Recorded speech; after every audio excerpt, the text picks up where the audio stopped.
All right, got a tie game. We're on? No, it's us, never mind. Did you score first or last? First. You're losing it. Who we got over here? No, we want to make sure it's Red fair. detection? Like, I don't know if that's something new. Where's that? You'll see it when Like you around shoot the at you. outside? Yeah. Outside of what? Huge Like and back blurry here? right now. Yeah, you'll see, well, when you're not there, it'll be like, it'll tell you where you're getting hit from, Okay. and it does look a little different than it has in the past.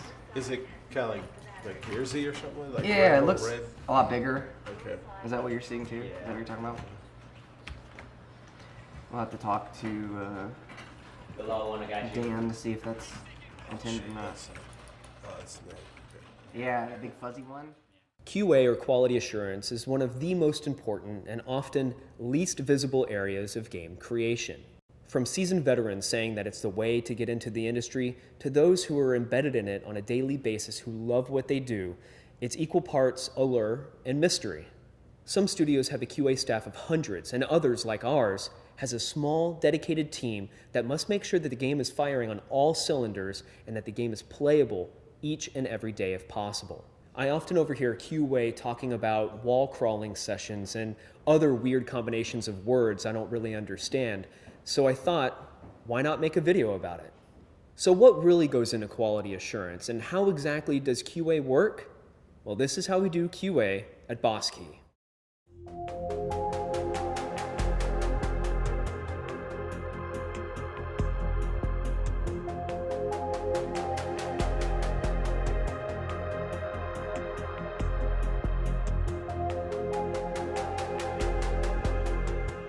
From the beginning here at BossKey, there wasn't a preconceived notion on what QA should be.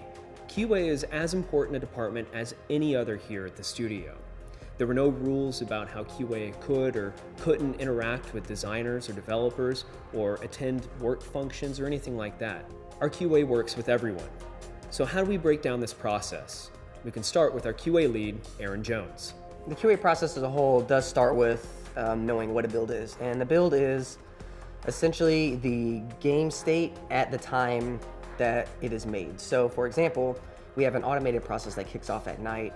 So when everyone gets in the morning, we already have a build ready to go. So that build would be a combination of what the programmers have done and what the artists have done.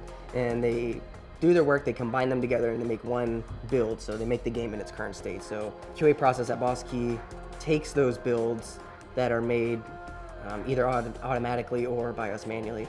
And we deploy those to all the machines here. And in the morning, Jason and Jake back here kind of deploy the build to all these machines, and then they run through a smoke test.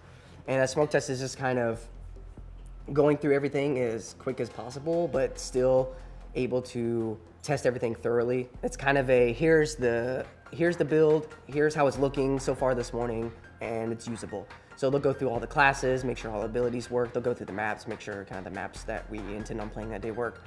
They gotta test them out, make sure it's good, and they compile a report.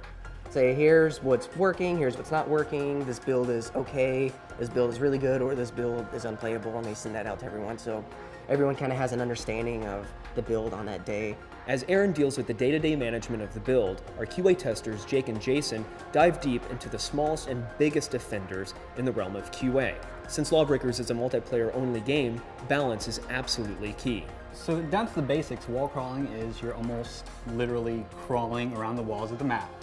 The main thing you're looking for is to make sure, one thing, obviously, that all the collision is there.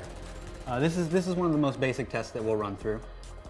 Usually in larger maps, we may grid out the map. We may print out a top-down view of the map, grid it out and assign it to different people. That would be their area, their specific area. They do anything and everything in that area that they can do in the game. This might include shooting the walls with bullets, shooting the walls with projectiles, trying to walk through the walls, anything that can break that collision, that player and geometry collision. A lot of the areas that one might not think about wall crawling is the outside of the playable space areas. People love breaking games. They love going where they're not supposed to, where they're not. We don't tell them they can't go there. Obviously, we want them to be able to go everywhere in the map. But these areas could have very severe consequences if there's no collision there. They can go completely under the map. They'd have view of everybody.